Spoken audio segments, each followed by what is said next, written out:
on Perth's airways over the use of the word pom. That's often coupled with the word whinging. But you're about to meet three Brits who have nothing to complain about. As John Moore discovered, they're relying on the kindness of strangers to help poor kids learn to read. First, and once they find out what we're doing, their initial reaction is, "What are you doing, you crazy poms?" And it's some challenge these three Brits have taken on, to travel right around Australia without spending a single cent.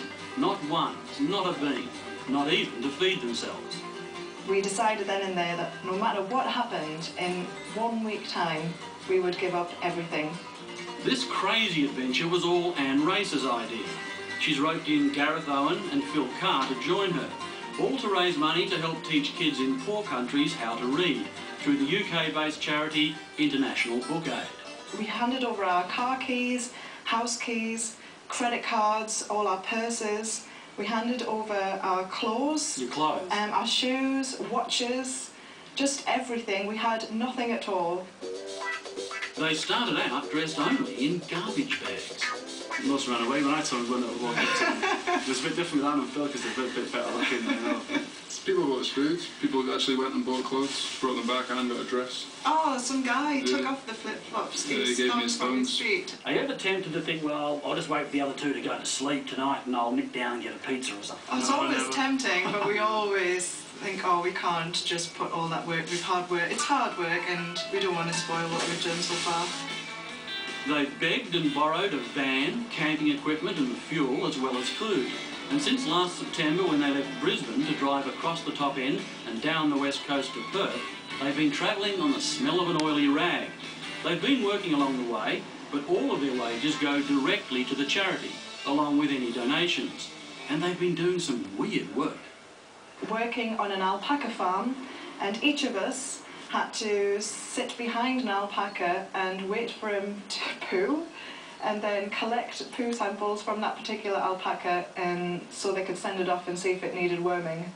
Food, I've got your mobile phone. They're never short of a place to stay. Mike Gilbert's looking after them in Perth.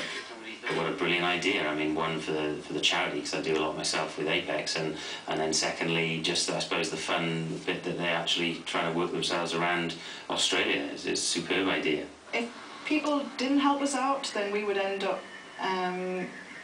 looking pretty foolish and having hungry bellies. Well, this whole exercise is dependent on the kindness and generosity of strangers. How kind have they been? Unbelievably, yes. People have been so great to us. It's really reaffirmed my faith in the kindness in people. Well, OK, Phil, I've nicked some fuel from work. Don't tell the boss, but we should get you on your way a bit, mate, I think. Thank you. Yeah, sometimes we run out, and we get in pretty desperate situations. With one time we've had to set up a stall outside, and we just explain to people what we're doing as we go along, but that worked out absolutely fantastic, because from that we met some brilliant people and we got to go and stay with them. So. Do you get some funny looks sometimes when you say, listen, we're out of fuel? Yeah, sure. The roadhouses are really good. A lot of the actual servos in the towns and cities can't really do much, but the people who own the roadhouses are normally into it, and they won't take any work either. They'll just donate a full tank or a half tank, $50, whatever. It's been absolutely brilliant. The trio will be in the West for a while and looking for work, to add to the $17,000 they've already raised for International Book Aid. By the time they drive back east and up to Brisbane, they want to add at least another $8,000 to the total. Now, you blokes are looking at going across the Nullarbor, right? Yep. And you reckon, what, there's fuel every how many kilometres? Oh, I don't know. Maybe 300 maybe? I'll give you a tip. You want a few jerry cans. We're often pretty tough on poms, calling them whingers and the like. Now, if you've ever thought that, then Anne, Gareth and Phil can set you straight. These people are fair dinkum go-getters and doers, and they say they couldn't do it without us Aussies. They'll go, come on in, come and have a beer. So we found the Australian kind of mateship and the Australian no worries mate, we can get you out of this pickle. So Australians kind of like a challenge, and we become that challenge that Australians like to take on.